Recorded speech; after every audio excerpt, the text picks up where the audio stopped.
En esto de el desarrollo de la Argentina y del interior, una de las claras verticales y de los ejes de desarrollo es sin duda minería y energía.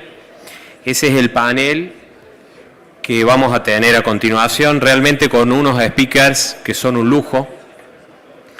Vamos a tener en la moderación a Amalia Sáenz. Amalia, además de ser la moderadora de este panel, es miembro del comité organizador, comité que, tal como dijo Pablo, ha trabajado de una manera incansable, liderada por ese excelente profesional que es Reggie.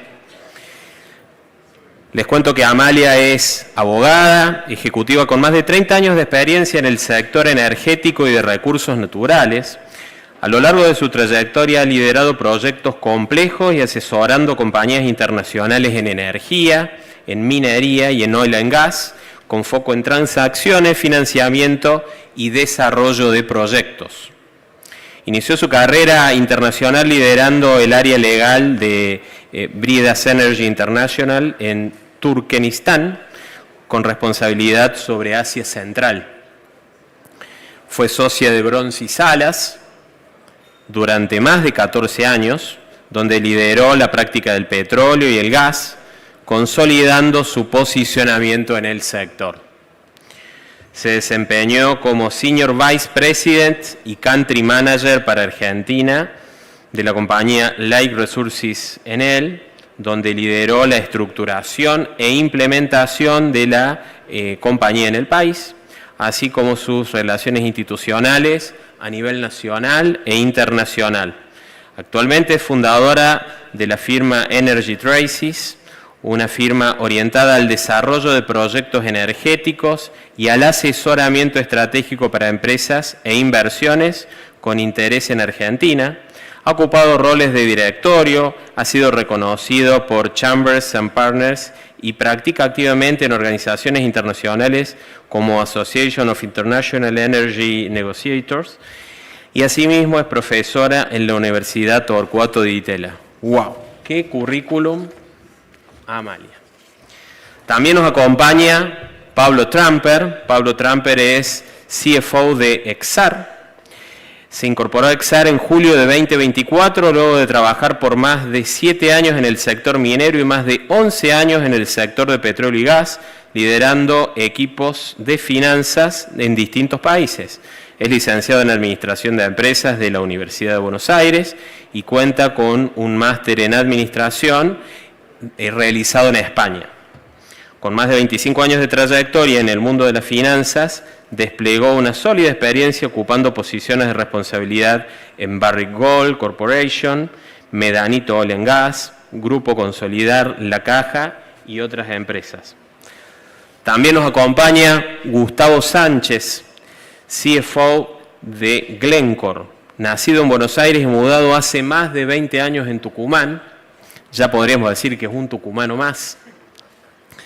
Contador público de la UBA, MBA del SEMA, especialista en diversos aspectos de planeamiento, control de gestión y muchas otras más áreas, asesorando al directorio de la compañía en diversos proyectos de inversión de gran envergadura.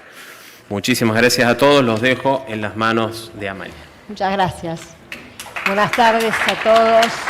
Felicitaciones, Regina, presidente Pablo, por este fantástico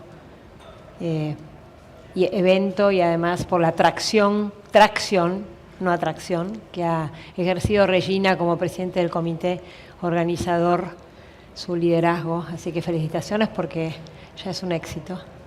Y muchas gracias al señor viceministro por haberse hecho el tiempo de estar acá junto a nosotros, tratar un poquito de energía y de minería, que hoy vamos a hablar un poquito más extensamente. Es un honor para mí facilitar este panel donde vamos a hablar sobre particularmente los desarrollos que tiene, o los desafíos del desarrollo que tiene el NOA en materia de minería, de energía, como base de esta transición energética para el crecimiento del país. En un escenario, sobre todo, que comentábamos esta mañana, internacional, donde los conflictos geopolíticos, la transición energética hace que de repente, o no de repente, mágicamente los minerales críticos, que venimos hablando ya hace varios años, se conviertan en una prioridad para las economías globales del mundo. Y, bueno, yo diría que se acostumbra a hablar de oportunidades mineras, pero bueno, hoy el señor ministro no lo mencionó, no hubo espacio, pero la minería en Argentina es una realidad, más allá de lo que falta por desarrollar, sobre todo cuando lo comparamos en los montos de inversión que van creciendo, pero sobre todo cuando hablamos de exportaciones, de montos de exportación. A fines del 2025 la Argentina exportó cerca de más de 6.000 millones, ustedes son exportadores, más de 6.000 millones de dólares, lo que le valió un 29% más cuando se lo compara con el 2024. O sea, estamos hablando de 2025, de 23 al 24 creció un 15% y un 29% llegando hacia el 2026, por lo cual hoy no podemos hablar ya de oportunidades, sino que se está convirtiendo en una realidad para Argentina.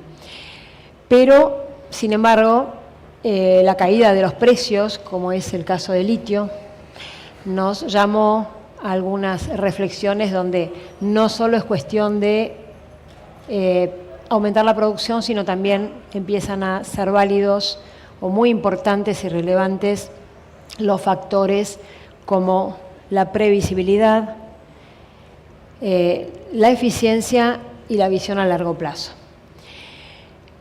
Por otro lado, los proyectos que hoy vamos a ver un poquito más a corazón abierto están en zonas muy remotas, donde están a 3.000, 4.000, 6.000 metros de altura, donde existe muchos inconvenientes desde el punto de vista de la infraestructura, donde no solo se involucran valores o montos muy altos de inversión, sino además la inversión que es gestionar al capital humano, la infraestructura, y donde es necesaria la creatividad y la cooperación, ¿no?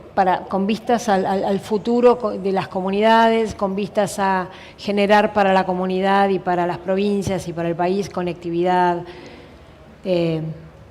mayor empleo. Y bueno, ustedes me van a ayudar un poco a extender estos temas. Pero hoy tenemos dos grandes empresas que forman parte de los minerales críticos, cobre, litio, y vamos a tratar de hablar, como dije hace unos minutos, a corazón abierto para que nos cuenten de sus proyectos. Empiezo por Pablo, Exar. Sí. ¿Querés contarnos un poco qué es Exar, la composición accionaria, cómo está hoy la operación? Porque ustedes son uno de los primeros productores de litio, o segundo o tercero, por ahí sí. Están más allá de Salar de Vida. Sí, bueno, primero gracias Amalia, gracias por invitarme. Exar es una empresa argentina que tiene como accionista a Ganfeng Lithium, con una participación del 47%. Ganfeng Lithium es uno de los principales productores de baterías a nivel mundial y es el principal productor de metal de litio, que seguramente habrán escuchado de las baterías sólidas, bueno, contienen justamente metal de litio. Es un monstruo que tiene toda la cadena, no solamente lo que sería el upstream, que sería justamente la producción de litio, sino todo el proceso de fabricación, refinación, inclusive reciclaje de baterías ya usadas. También tenemos como accionista a Lithium Argentina, que es como una prima hermana de Lithium América. De hecho, es una rama que se desprende de lo que era originalmente Lithium América, que seguramente, si vieron las noticias el año pasado, salió Lithium América, que encontró un recurso muy grande de litio en Estados Unidos, que tiene un 45% de participación, y también está GEMSE, que es la empresa minera de la provincia de Jujuy, con el 8% restante. Bueno, ¿qué tiene Exar, no? Exar tiene una planta que produce litio en el Salar Cauchario Larós, a 4.000 metros de altura, en la provincia de Jujuy, y está ubicada aproximadamente a 70 kilómetros del límite con Chile. O sea, esto que hablaba Amalia de estar en zonas remotas, ¿no? Estamos en la zona, hay 7 comunidades chicas, tienen en total un poquito más de 4.000 habitantes. Y nosotros en Exar tenemos 700 empleados de forma directa, 1.300 empleados de forma indirecta, y de todos estos 30% son de comunidades, con lo cual hay mucha gente de las comunidades trabajando, y el 70%, incluyendo la gente de comunidades, son de la provincia de Jujuy. O sea que genera muchísimo trabajo también local. Después igual vamos a hablar del impacto y todo eso. La planta que tenemos tiene una capacidad de producción de 40.000 toneladas anuales de litio. Seguramente se preguntarán, ¿eso es grande, eso es chico? Es de las más grandes que hay por ahora en Argentina. Seguramente se van a construir más grandes que esta. Hoy produjimos el año pasado 34.000 toneladas, el 2025, porque todavía estamos en un ramp-up. La producción arrancó a mediados del 2023. Y este año el objetivo es producir 38.000 toneladas de litio.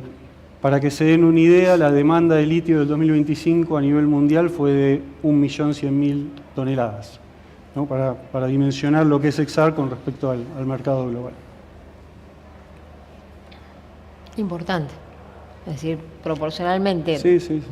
Hoy está entre las plantas con mayor capacidad, y como dije, hay proyectos que están presentados al RI para producir inclusive hasta 150.000 toneladas anuales. De hecho, nosotros estamos también con un proyecto de expansión para duplicar la capacidad. Así que hay mucho movimiento en lo que es la industria del litio.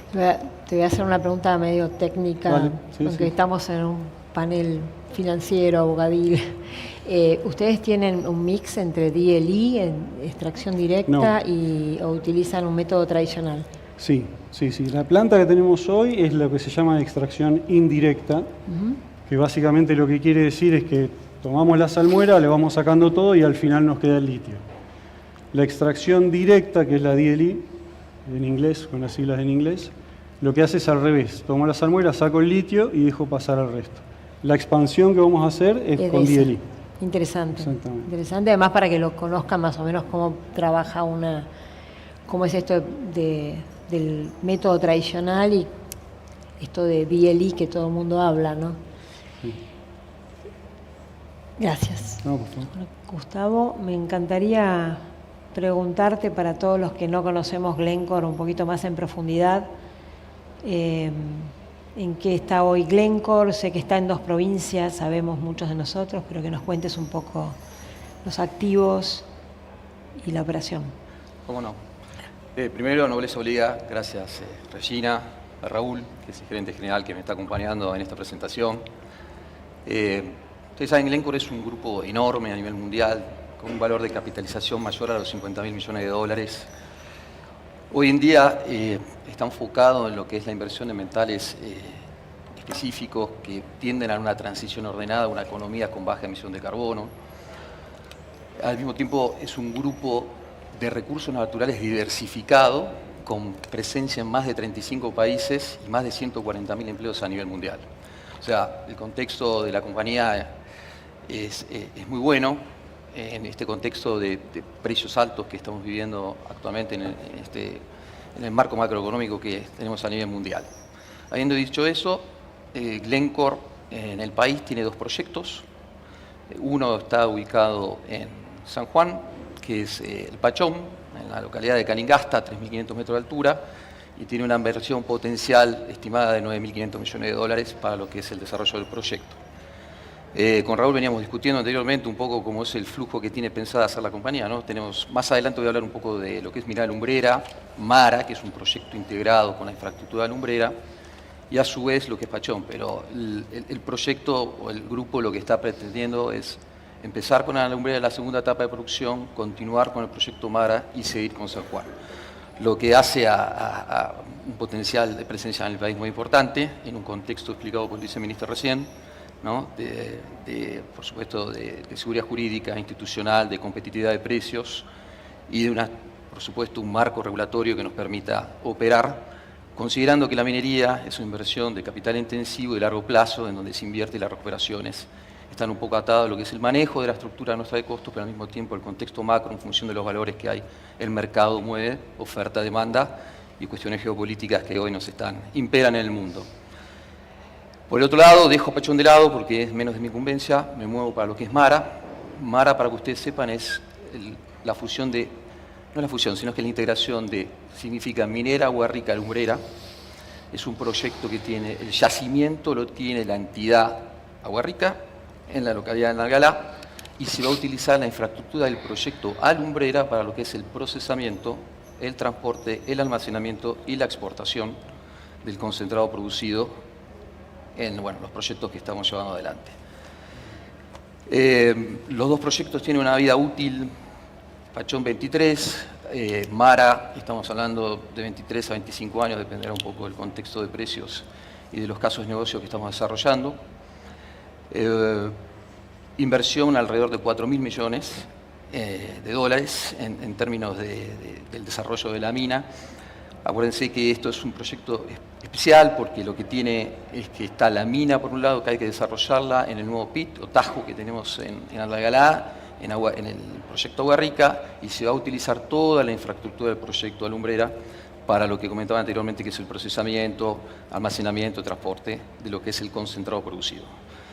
Recuerden que lo que se produce es un concentrado, que se exporta y tenemos potenciales próximamente clientes a nivel mundial, donde se hace el refinamiento. Ese concentrado, principalmente en el proyecto, Pachón tiene molibdeno y cobre y molibdeno. El proyecto MARA tiene cobre, oro, molibdeno y plata, por supuesto con distintos grados de concentración dentro de ese concentrado que se exporta. Y la expectativa, por supuesto, en este contexto tan especial en el país que nos acompaña, es llevar adelante los proyectos con un capital humano de suma importancia que tiene el proyecto, con más de 20 años de experiencia en la industria, ¿no? Y eso ayuda, acuérdense que lo que es el negocio minero, por lo menos en nuestra perspectiva, es el manejo de los costos, la estructura local, porque el contexto macro es mercado, ¿no? Los precios suben, bajan en función de oferta-demanda y otros ítems que impactan en lo que es el ciclo de negocio, así que bienvenido sea para el país y por supuesto predominantemente para lo que es el área de influencia primaria en la región NOA, ¿no? Sí. Tucumán, Catamarca, Santa Fe, donde tenemos el puerto, y Buenos Aires, nuestra oficina corporativa. Gracias, Gustavo. Comentábamos hoy, no sé con quién, con alguien, que los dos tienen como dos mercados diferentes. Bueno, vos mencionaste oro, plata, cobre, litio. El litio es como que en esta visión a largo plazo, con la caída de los precios, cuesta más imaginarlo en términos de industria, porque no es una industria desarrollada. El cobre tiene ya más historia a nivel industrial. Y ni hablar del petróleo, que ha sufrido varias caídas, subidas y bajadas, pero siempre hay una previsibilidad en todos los contextos internacionales. Esto también tiene básicamente mucha relación con el financiamiento. Ustedes ya han desarrollado, hablaste que van a ampliar, están en el ramp-up de producción y están yendo hacia otra etapa, así que imagino que han utilizado herramientas y varias para el financiamiento. Sí. ¿Eso lo puedes compartir? ¿Cómo ha sido al fin y al cabo vinimos a hablar de finanzas, no de minería? Sí, el tema financiero claramente es dinámico, ¿no? Como todo en Argentina. Hay que entender qué es lo que está pasando para ver cuáles son las opciones y siempre estar abierto y conectado con los especialistas para ver qué está pasando en el mercado y cómo se puede uno financiar. Pero cuento un poco de historia. La planta que tenemos ahora costó un poquito más de 1.000 millones de dólares. Se financió 70% con aporte de los accionistas. Y el otro 30% en su momento, estamos hablando que empezó la construcción en 2018, se financió con los famosos pagaré Dollar Link, mutuos Dollar Link y préstamos Dollar Link básicamente.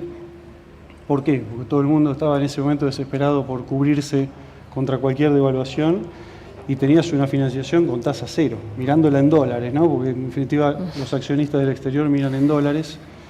Entonces tenías una financiación con tasa cero que inclusive en algunos casos hasta era negativa la tasa, era -1 o -2%. Eso sirvió para el momento de la construcción. El tema es que eran préstamos claramente a corto, mediano plazo como máximo, porque querían cubrirse de una potencial devaluación del corto plazo.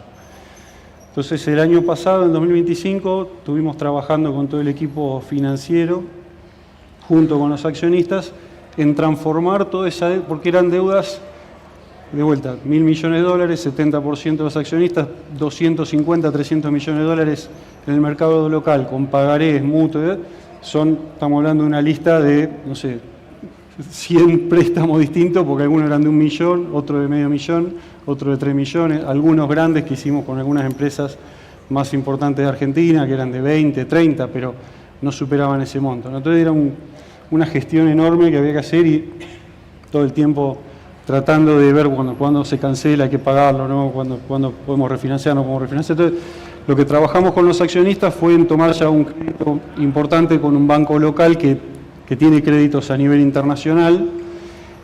Tomamos también créditos con bancos de Hong Kong y emitimos bonos, que eso también fuimos un poquito históricos en Argentina, porque fue la primera minera que emitió obligaciones negociables en Argentina.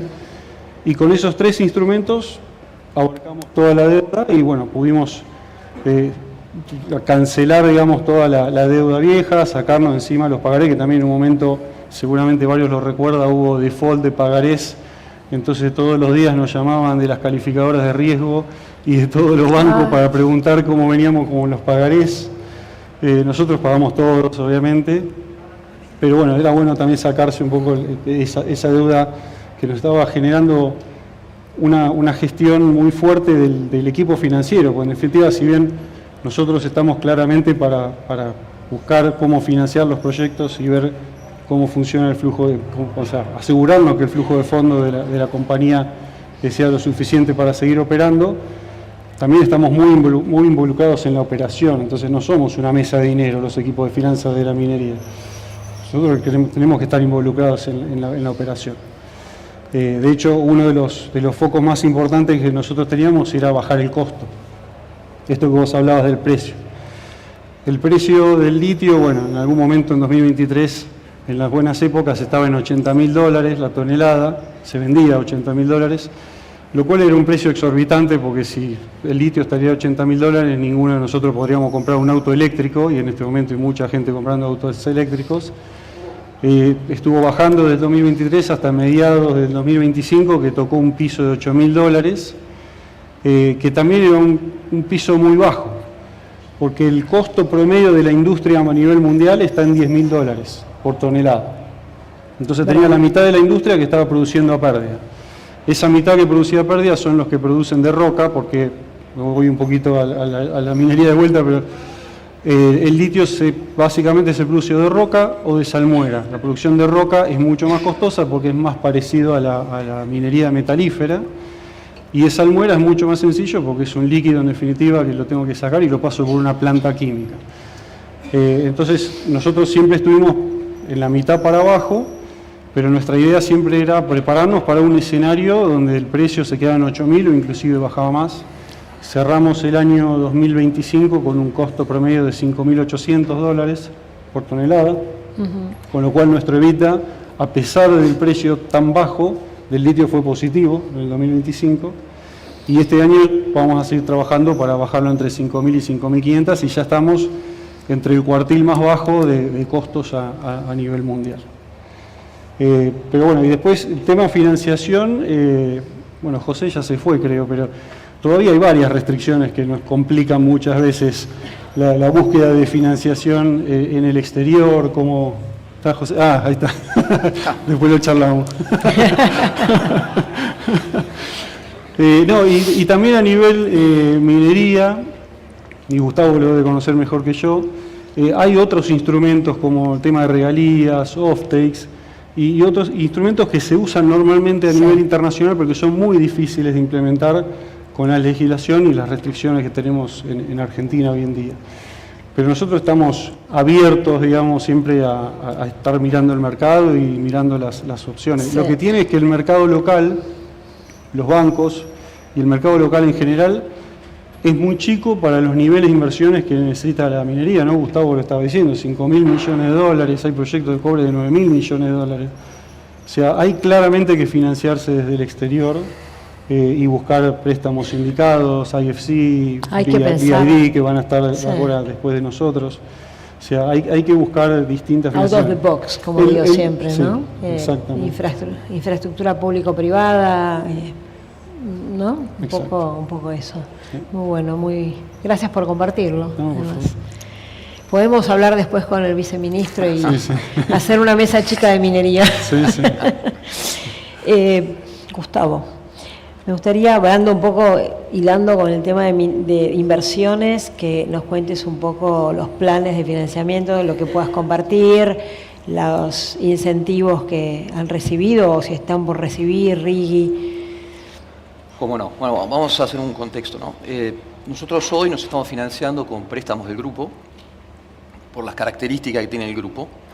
Sí, en ocasiones anteriores, si hago un poco de historia, vamos al inicio de lo que es todo esto, la minería acá en el NOA, en la región, empezando por Media Lumbrera, donde la inversión inicial de la planta, del ducto, de la línea de alta tensión que tenemos en el proyecto y que nos abastece la energía necesaria para lo que es el procesamiento y otros equipos eléctricos que tenemos en funcionamiento, sacando por supuesto los camiones a combustión, etc. Se invirtieron alrededor de 1.500 millones de dólares. Estoy hablando del año inicio de construcción 95. Del 97 al 2018, Alumbrera operó, es una producción a cielo abierto de cobre. En el 2018, por cuestiones macroeconómicas de precio de cobre, se entró en una etapa de cuidado y mantenimiento de la infraestructura con el fin de hacer el análisis de lo que es el actual proyecto MARA. Y ahí llegó un poco, y te voy a comentar un poco qué es lo que es. Pero haciendo historia de financiamiento, el proyecto en un momento se financió allá por los inicios 95 con préstamos bancarios de los accionistas, que después, por supuesto, en ese entonces era un joint venture, no era 100% Glencore, era operado por una empresa australiana, de capitales australianos ingleses y 2 canadienses, que a medida que el proyecto fue evolucionando en el contexto de precios de mejor posicionamiento, que fue a partir del 2006, acuérdense que en el 2001 fue una época compleja, se fue haciendo la devolución, se fue haciendo la reestructuración del préstamo y se terminó cancelando, tanto con las entidades bancarias como con los accionistas. Hoy en día MARA, para que ustedes sepan, es la combinación, como decía antes, yacimiento, tajo del proyecto Agua Rica, infraestructura vigente y en etapa de cuidado y mantenimiento del proyecto de la primera etapa de lo que es Mina Lumbrera. En su momento también, haciendo un poco referencia a lo que son las alternativas de financiación, trabajamos con prefinanciación, Prefiexpo, en época de un contexto económico argentino un poco más difícil, que fue entre 2011 y 2015. Eso nos posibilitó hacer afectación de nuestros contratos de producción a préstamos de bancos locales que se compensaban o se cancelaban con esas propias exportaciones que realizábamos. A medida que iban ingresando, se pagaba, por supuesto, capital más interés relacionado a esa necesidad de financiamiento que teníamos para operar. Hoy en día, bueno, Glencore seguimos estudiando alternativas de financiamiento. Como mencionaba Pablo, si uno quiere llevar adelante un proyecto minero con financiamiento local, se necesita hacer un pool de bancos, porque los volúmenes son de envergadura y grandes. Y entonces hay que trabajar no solo con entidades locales, sino también con entidades del exterior, y también analizar un poco los límites de financiamiento que tienen los bancos en función de disposiciones del Banco Central, ¿no? Todo según el equity, o sea, el patrimonio que tenga cada uno de los proyectos afectados a producción. Hoy nosotros no tenemos otro medio de financiamiento que no sea, como te mencionaba, o el aporte de capital del grupo a través de distintos grupos o compañías que tienen a nivel mundial, o a través de un préstamo, que es el vigente actualmente, que en términos del proyecto actual de lo que es la segunda etapa del reinicio de actividades de Alumbrera, estamos hablando de 400 millones de dólares. Esos 400 millones de dólares hay 230, 235, 40 te diría, en lo que es capital intensivo, que se va a invertir en equipos y en infraestructura, principalmente lo que es la puesta a punto de la planta, equipos nuevos, como palas, retro, camiones afectados a lo que es el proyecto. más bueno, todo el desarrollo de la infraestructura que tenemos en el puerto, en el ducto y en la planta de filtro acá en Cruz Alta, en la provincia, ¿no? Donde que me hospeda hace 20 años. La expectativa de inicio de producción del proyecto es ahora. Estamos con Raúl trabajando a partir del mes de junio. Tenemos expectativas de inicio de la actividad minera nuevamente. Procesamiento de mineral a partir del año 27. Exportaciones a partir del año fines de 27, 28, 29 y 30. Wow. Valores asignados a esa exportación, 1.200, 1.300 millones de dólares. OPEX o costos operativos en minería, costos de minado y costos de procesamiento, por lo menos en el procesamiento que tenemos nosotros, en una planta que es de procesamiento de flotación, del mineral minado y chancado, o sea, molido para que a través de los feeders, que son los molinos o los filtros que llevan todo ese concentrado a una primera procesión de molienda, a una segunda remolienda, hasta tercera, produzca ese concentrado que luego se almacena, se bombea a través del ducto, se seca en la planta de filtro acá que tenemos en Cruz Alta y se lleva a través de nuestros equipos, tenemos trenes y vagones afectados, hasta el puerto general de Salí para ser exportado. Entonces, todos esos costos, estamos hablando de alrededor de 1.000 millones para los próximos 5 años y medio, generación de flujo de fondo neto de alrededor de 500 millones a la finalización de este contexto, como para afectarlos a lo que el grupo decida, pero muy potencialmente a lo que va a ser el inicio de operación a partir del 2031-32 del proyecto MARA. A eso agregarle que estamos trabajando, que es importante mencionar para que todos ustedes sepan, un proyecto, como mencionamos anteriormente, dejó de producir en el 2018, en la primera etapa, y empezamos con los trabajos de cierre progresivo de la mina. Esos trabajos, el plan de cierre hoy está calculado alrededor de 250 millones, estamos trabajando lo que es la cobertura de los botaderos y queda pendiente porque seguramente va a ser utilizado ahora para lo que es las colas del proyecto. Las colas son el material que en la flotación del procesamiento va al dique, que es un dique de filtración, que es el otro componente grande de lo que es el plan de cierre que tiene que ser también remediado. Ese plan de cierre se está haciendo con capital propio, que viene del remanente de saldo producido por el proyecto Cielo Abierto. Entonces, tenemos un contexto desafiante de lo que es el proyecto, interesante y, por supuesto, entusiasmados en llevarlo adelante. Totalmente, Gustavo. Además, ustedes son muy importantes para la provincia de Catamarca, claramente, en términos de desarrollo, de lo que van a generar en comunidad, en empleo, en traer además sofisticación en alguna medida, ¿no? a la provincia en cuanto al personal, los ingenieros que tienen que incorporar. A mí me pasó, no pasé por Exar, pero sí pasé mucho por tu compañía, por tierra, ¿no? Con esos caminos tan difíciles de transitar, 7, 8 horas arriba de la camioneta, pero es una ciudad lo que tienen ustedes ahí arriba. Es una ciudad. Siempre veía, ahí me decía el chofer, está el camino de Glencore para arriba, no Glencore, pero Mara, ¿no? Sí, y está la posibilidad de conocerlo, bueno, Raúl después seguramente me va a corregir, pero siempre está esa posibilidad de ir a conocer, ver la envergadura del proyecto, de los equipos afectados. Un poco en línea con lo que decías vos, acordate que nosotros tenemos un programa de desarrollo RCE, ¿no? Responsabilidad Social Empresarial muy grande, que se invierte en las localidades. Comentalo. Exacto. No, es, para que sepan, trabajamos con las áreas de influencia primaria, Antalgalá, Santa María, Belén, de Catamarca, por supuesto también acá en lo que es la región nuestra en Tucumán, para lo que es el desarrollo de proveedores locales. Eso agrega valor a la cadena de abastecimiento que tiene el proyecto, facilita el tema de los traslados, se invierte muchísimo en la parte de lo que es distribución hídrica, social y ambiental, de porciones de bienes y servicios afectados a las distintas zonas que tenemos en el área primaria, pero además acuérdense que la minería, cuando hicimos un análisis en el pasado con la universidad, Raúl lo charlamos anteriormente, nosotros somos alrededor, como mencionaba Pablo, hoy somos 400 personas entre los dos proyectos, más alrededor de 600 contratistas, o sea, 1.000 personas, estimamos tener 1.000 en lo que es la etapa de producción, directos alrededor de 1.000 y por supuesto contratistas por 800, 900. Pero quería decir que con respecto a esto que todo este plan de responsabilidad social empresaria hace al proyecto, hace a lo que es digamos, la idiosincrasia del NOA, y ayuda muchísimo al desarrollo de esas áreas tan, como habíamos mencionado, ¿no? Tan expuestas o tan solitarias. Tan remotas, sí. Remotas. Sí, tal cual, tal cual. ¿Ah?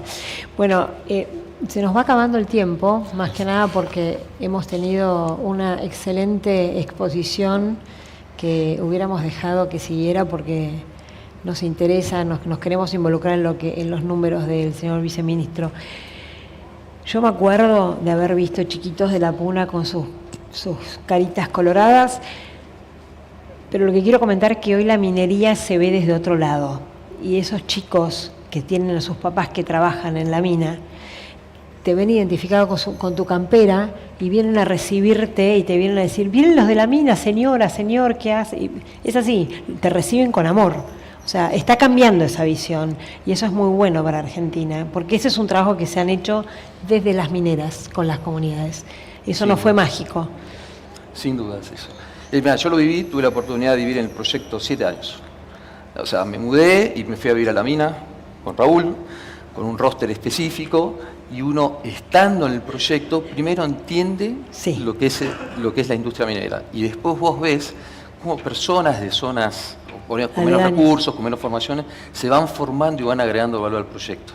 Y eso para ellos es impagable, ¿no? Y se casan con el proyecto, es un compromiso, es a nivel familiar, ¿no? Yo tengo dos preguntas que no sé si quisieran contestarlas. Hay como una suerte de...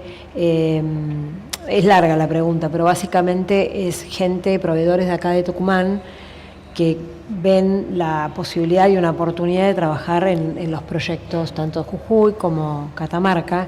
¿Cómo ven desde la compañía? Porque además también hay un conflicto de interés en alguna medida, y eso lo digo ya como abogada, de poca flexibilización, poca flexibilidad en cuanto al personal. Pero es una realidad que ya está en las puertas de todas las mineras porque se necesita más gente. Proyectos como Tacataca, como el de ustedes, como Exat, necesitan demasiada personal arriba, ¿no?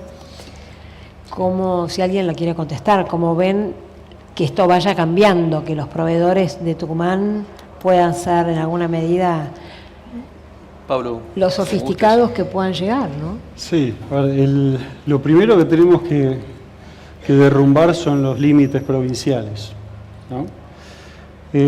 Porque cuando uno empieza con un proyecto minero, lo primero que te empiezan a exigir es tener que tener tantas personas de la provincia, tener que contratar tantos proveedores de la provincia, lo cual es muy difícil, porque si llego a una provincia que no tiene minería, no hay proveedores mineros y no hay gente capacitada. ¿Cómo hago para arrancar desde cero, tal cual? ¿Cómo hago para arrancar desde cero con esos porcentajes?